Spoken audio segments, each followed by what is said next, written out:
اعوذ باللہ من الشیطان الرجیم بسم اللہ الرحمن الرحیم۔ ایک حدیث کا مفہوم ہے کہ ایک مرتبہ رسول اللہ صلی اللہ علیہ وسلم نے اپنے صحابہ سے سوال کیا کہ بتاؤ، اگر کسی کے گھر کے آگے سے کوئی نہر بہہ رہی ہو اور وہ اس میں 5 مرتبہ غسل کرتا ہو تو بتاؤ کیا اس کے جسم پر کوئی میل کچیل باقی رہے گا؟ صحابہ نے کہا ہرگز نہیں، ایسا ہو ہی نہیں سکتا۔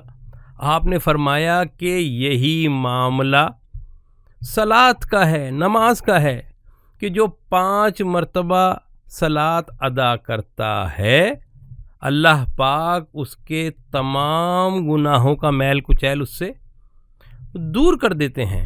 یہی وہ نماز ہے جو ہم دن میں 5 مرتبہ ادا کرتے ہیں، لیکن اکثریت ایسی ہے کہ اسے یہ نماز سمجھ میں نہیں آتی، اسی لیے ہمارا ذہن ادھر ادھر بھٹکتا رہتا ہے۔ میں آپ کو اس ویڈیو میں نماز میں پڑھی جانے والی سورہ فاتحہ اس کا ترجمہ کرنا سکھاؤں گا۔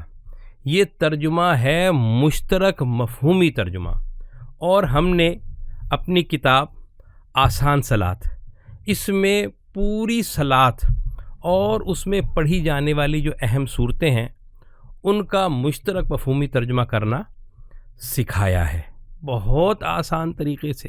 بس 2 مرحلے ہیں، آیت کا ٹکڑا منتخب کریں ایسا جو مکمل جملہ ہو سکے، پھر ایک ایک لفظ اور ایک ایک حرف اس میں اردو تلاش کریں، اور دوسرے مرحلے میں آپ علامات تلاش کریں، ضمیری علامات، پروناؤنس، کبھی لفظ کے شروع میں ہوں گی، کبھی لفظ کے آخر میں، اور پھر ان دونوں مراحل کی بنیاد پر مشترک مفہومی ترجمہ کرتے چلے جائیں۔ اسے کہتے ہیں مشترک مفہومی ترجمہ بذریعہ علامتی طریقہ تدریس۔ تو شروع کرتے ہیں۔ دیکھیں، بسم اللہ الرحمن الرحیم، شروع میں با ہے، اردو میں موجود ہے، بالکل موجود ہے، ہم کہتے ہیں بخوبی، بالکل، بالآخر۔ اس کا ترجمہ کیا ہوتا ہے؟ سے، کے ساتھ، ٹھیک۔ پھر اسم، یہ بھی موجود ہے، ہم بچپن میں پڑھتے تھے کلاس میں، اسم، فعل، حرف، اسم شریف ہم یہ کہتے ہیں نا۔ اللہ اردو میں موجود ہے، رحمان اردو میں موجود ہے، رحیم اردو میں موجود ہے۔ پس بسم اللہ الرحمن الرحیم پوری کی پوری اردو میں موجود ہے۔ کیا ترجمہ ہوگا؟ اللہ کے اسم کے ساتھ جو رحمان الرحیم ہے، یا اور مختصر کر لیں، اللہ کے اسم سے جو رحمان الرحیم ہے، ٹھیک۔ اب اگلا لفظ الحمدللہ رب العالمین۔ عربی قاعدے کے مطابق یہاں ال کا مطلب ہے تمام۔ حمد اردو میں موجود ہے، حمد، حامد، محمود، احمد۔ میں جب بھی آپ کے سامنے کسی مشترک مفہومی لفظ کو سمجھاؤں گا تو آپ دیکھیں کہ میں اس کی مشتقات جو ہے وہ آپ کو سمجھاؤں گا۔ آپ بھی جب بھی کوئی لفظ دیکھیں تو اردو میں سوچیں کہ اس سے ملتے جلتے الفاظ کون سے ہیں۔ جیسے علم ہے تو ہم کہتے ہیں عالم، معلوم، تعلیم، ٹھیک، یہ سارے اس سے ملتے جلتے الفاظ، انہیں مشتقات کہتے ہیں۔ تو حمد کا ترجمہ حمد ہی رہے گا، ہم تعریف نہیں کریں گے بلکہ ہم اس کا ترجمہ حمد لیں گے۔ للہ، شروع میں آپ نے اللہ پڑھا تھا، اب یہاں للہ ہے۔ اردو میں ہم ایک لفظ استعمال کرتے ہیں لیے، یہ لام جو ہے یہ اسی کا مخفف ہے، للہ، اللہ کے لیے۔ رب اردو میں موجود ہے، جی بالکل موجود ہے، رب، ربوبیت، ربی، مربی موجود ہے نا اردو میں۔ پھر عالمین، عالم، تمام عالم، تو کیا ترجمہ ہوگا؟ رب العالمین، تمام عالمین کا رب۔ اب پورا ترجمہ کرتے ہیں، تمام حمد اللہ رب العالمین کے لیے۔ کتنا آسان ہے، کوئی لفظ ہم نے ایکسٹرا داخل نہیں کیا، آسان طریقے سے انہی الفاظ کو اپنے ذہن میں اتار لیا جو قرآن میں بھی ہیں اور اردو میں بھی ہیں، جنہیں ہم مشترک مفہومی الفاظ کہتے ہیں۔ پھر آپ دیکھیں رحمان الرحیم پڑھ چکے ہیں، رحمان اردو میں ہے، رحیم اردو میں ہے، کوئی ترجمہ کرنے کی ضرورت نہیں ہے، اسی لفظ کو جو اردو میں موجود ہے اپنے ذہن میں اتارنے کی کوشش کریں۔ مالک یوم الدین اگلا ٹکڑا، مالک اردو میں موجود ہے، دکان کا مالک، گھر کا مالک۔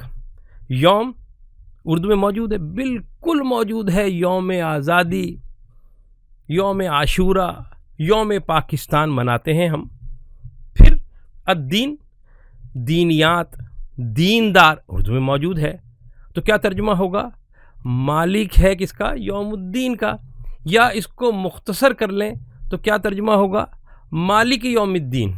آپ اس کو نہ بدلیں، اسی کو ذہن میں اتار لیں کہ جو رب ہے وہ یوم الدین کا مالک ہے۔ اس کا عموماً ترجمہ کرتے ہیں روز جزا، جزا و سزا، یہ تراجم موجود ہیں۔ تو یہ اصل میں الدین کہتے ہیں نظام کو، یعنی وہ نظام جو قائم ہوگا، جس میں جزا و سزا ہوگی، جس میں فیصلے ہوں گے۔ آگے بھی قرآن میں اس کا جو ہے وہ ذکر آتا ہے۔ پھر آپ دیکھیں ایاک نعبد و ایاک نستعین، اب یہاں سے جو ہے وہ اگلا مرحلہ شروع ہو گیا۔ کون سا مرحلہ؟ تفہیم مرکبات کا، علامات کا۔ ایا پہلا لفظ ہے سورہ فاتحہ میں جو اردو میں موجود نہیں ہے، اردو میں مستعمل نہیں ہے۔ کا علامت ہے، آپ پڑھ چکے ہیں۔ پھر نعبد میں اردو کا فہم کیا ہے؟ عبادت ہے، عبودیت ہے، معبود ہے، عابد ہے، یہ سب اردو میں موجود ہے۔ تو آپ دیکھیں کہ ایا کے بعد علامت کیا ہے؟ کا ہے۔ اب فوراً اپنے ذہن کو لے کے جائیں، کتابوں کا تیری کتاب، قلموں کا تیرا قلم، ربوں کا تیرا رب۔ تو ایا کا مطلب ہوتا ہے اونلی، صرف ہی، ہم اردو میں جو استعمال کرتے ہیں۔ تو ایا کا صرف ہی، کا تیری، تو ایا کا صرف تیری ہی۔ نعبد میں علامت کیا ہے؟ نون ہے، شروع میں آ رہی ہے، پریزنٹ ٹینس ہے، مضارع ہے۔ تو نعبد ہم عبادت کرتے ہیں۔ آپ نے دیکھا کہ ہم نے اردو تلاش کی اور دو علامات ہیں اس میں، ایک کاف ہے اور ایک نون ہے۔ تو اب ترجمہ کیا ہوگا کہ ہم صرف تیری ہی عبادت کرتے ہیں۔ پھر آگے آ جائیں، وَإِيَّاكَ نَسْتَعِينُ، نستعین، استعانت، تعاون، معاونت، اعانت، ہم پڑھتے ہیں نا اردو میں ایک دوسرے سے تعاون کرنا چاہیے۔ تو یہ اردو فہم نکل آیا۔ شروع میں واو ہے، اردو میں موجود ہے، بالکل موجود ہے۔ ہم کہتے ہیں شعر و شاعری، ہم کہتے ہیں زمین و آسمان، ہم کہتے ہیں زمان و مکان، موجود ہے اردو میں، اور کے معنوں میں آتا ہے، یہ اور کا مخفف ہے۔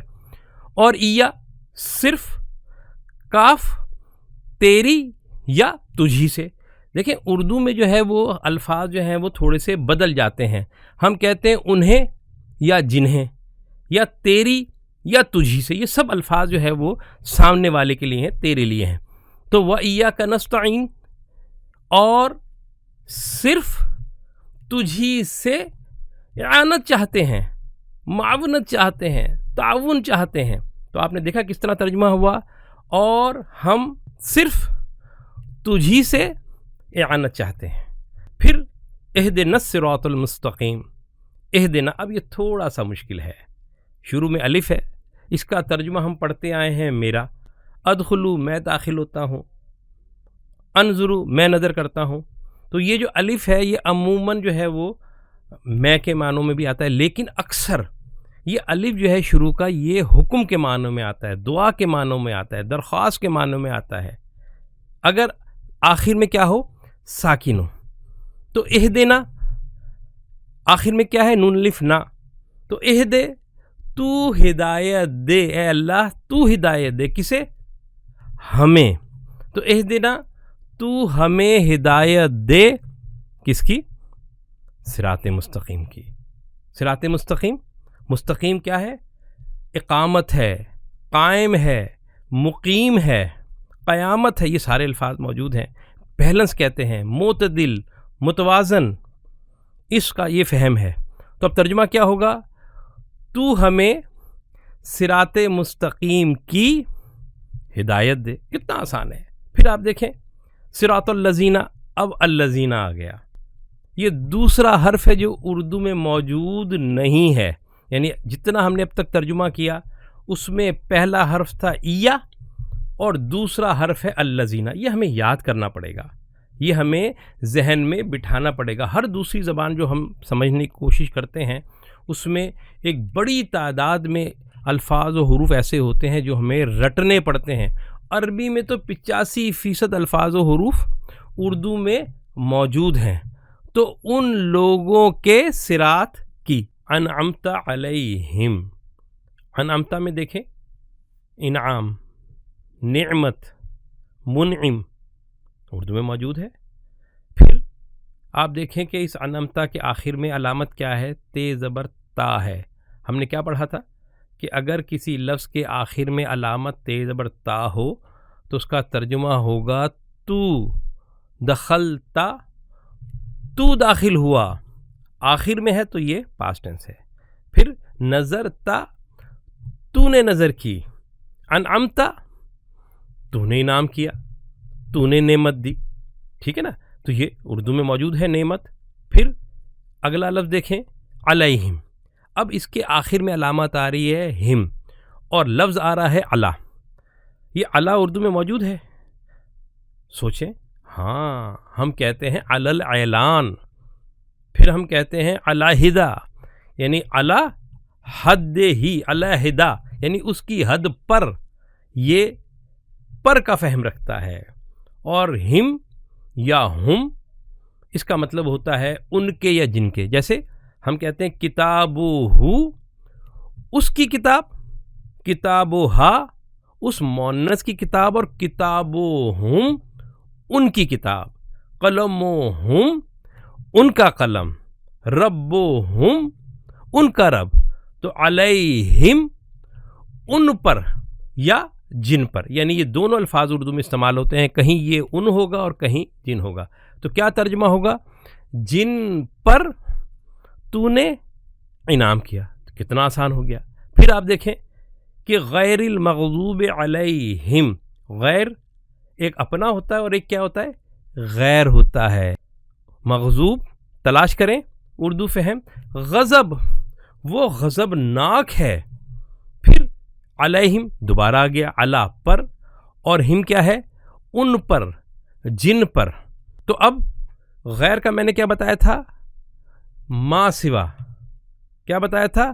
غیر یعنی اس معنوں میں آتا ہے کہ نہیں کے معنوں میں آتے ہیں, نہ ہونے کے معنی ہوگا. تو کیا ترجمہ ہوگا اس کا؟ اس کا ترجمہ ہوگا نہ ان کے جن پر غضب ہوا. ٹھیک. پھر آگے دیکھیں وَلَضَّالِّينَ, وا اردو میں موجود ہے, شعر و شاعری, زمین و آسمان. لا یہ اردو میں موجود ہے. سوچیں, ہم کہتے ہیں لا حاصل, لا یعنی, لا محدود, یہ اردو میں موجود ہے. اردو میں کثرت سے جو ہے, اور سب سے بڑھ کر کلمہ وہ تو شروع ہی لا سے ہوتا ہے. اور ضالین ضلالت, ضال کے معنوں میں آتا ہے, گمراہ کے معنوں میں آتا ہے, کنفیوز کے معنی میں آتا ہے کہ آپ کو ایگزیکٹ نہیں پتا اور آپ کسی کی تلاش میں ہیں. ٹھیک. تو یہ بہت سارے معنوں میں جو ہے یہ لفظ استعمال ہوتا ہے. تو چونکہ مشترک مفہومی ترجمے کا قاعدہ ہے کہ جو لفظ قرآن میں موجود ہے اور اگر اردو میں موجود ہے تو ہم اس کو اسی طرح لے کر آتے ہیں. تو کیا ترجمہ ہوگا؟ اور نہ ضالین کے, ضلالت نے پڑے ہوئوں کے. تو آپ نے دیکھا کہ یہ تھی سورہ فاتحہ. پوری سورہ فاتحہ میں صرف ایا اور الذین یہ دو حروف ہیں جو اردو میں موجود نہیں. باقی پوری سورہ فاتحہ اردو میں موجود ہے, اس کے الفاظ بھی موجود ہیں اور اس کے حروف بھی موجود ہیں. تو یہ ہے علامتی طریقہ تدریس. کتنا آسان ہے, اور ہم اس کے ذریعے سے اردو تلاش کرتے ہیں, علامات سمجھتے ہیں اور ترجمہ کرتے چلے جاتے ہیں. تو الحمدللہ یہ سلسلہ جاری ہے ہمارا, اور ہمارا ہدف ہے کہ انشاءاللہ بہت جلد جب آپ نماز پڑھیں گے, جب آپ صلاۃ قائم کریں گے تو آپ کو اردو میں سمجھ آئے گا. آپ جب پڑھیں گے تو آپ کو ایسا فہم محسوس ہوگا جیسے آپ اردو سنتے ہوئے اصل فہم محسوس کرتے ہیں. تو یہ ہماری ویڈیوز ہیں اور ہمارا مشن ہے کہ انسانوں تک اللہ کے کلام کو پہنچایا جائے، ان کو سمجھ آئے کہ اللہ پاک نے کیا نازل کیا، اور چراغ سے چراغ جلتا ہے۔ تو پس اگر یہ ویڈیو آپ کو سمجھ آ رہی ہے، یہ کورس آپ کو سمجھ آ رہا ہے، تو آپ لازماً اس کو شیئر کریں، اس کو لائک کریں، دوسروں تک پہنچائیں، چینل کو سبسکرائب کریں۔ اسی طرح جو ہے یہ چراغ سے چراغ جو ہے وہ جلے گا، اور انشاءاللہ آپ ان لوگوں میں شامل ہو جائیں گے، تو دور کی بات شامل ہو گئے ہیں، جن کے بارے میں رسول اللہ صلی اللہ علیہ وسلم نے کیا فرمایا؟ آپ نے فرمایا تم میں سے بہترین وہ ہیں جو قرآن سیکھتے ہیں اور دوسروں کو سکھاتے ہیں۔ اللہ تعالیٰ سے دعا ہے کہ اس قرآن کو ہمارے لیے آسان کر دے، اس کا فہم ہمارے لیے آسان کر دے، اور بہت جلد ہم ان لوگوں میں شامل ہو جائیں جو اللہ کا شکر ادا کر کے یہ کہتے ہیں کہ ہاں میں بھی قرآن کا ترجمہ کر سکتا ہوں، ہاں مجھے نماز ایسے سمجھ آتی ہے جیسے اردو زبان سمجھ آتی ہے۔ ہمارے کورسز ہیں، مختصر کورسز ہیں، ایک 2 مہینے کا کورس ہے، ایک 5-6 مہینے کا کورس ہے، ایک تحقیق کا کورس ہے، اور ایک ہم ٹیچر ٹریننگ دیتے ہیں، اور یہ سب فری ہے، بلا معاوضہ ہے، خالی اللہ کے لیے ہم یہ سب کچھ کر رہے ہیں۔ تو پس ہم سے تعاون کریں۔ السلام علیکم ورحمۃ اللہ وبرکاتہ۔ قل بفضل الله وبرحمته فبذلك فليفرحوا هو خير مما يجمعون۔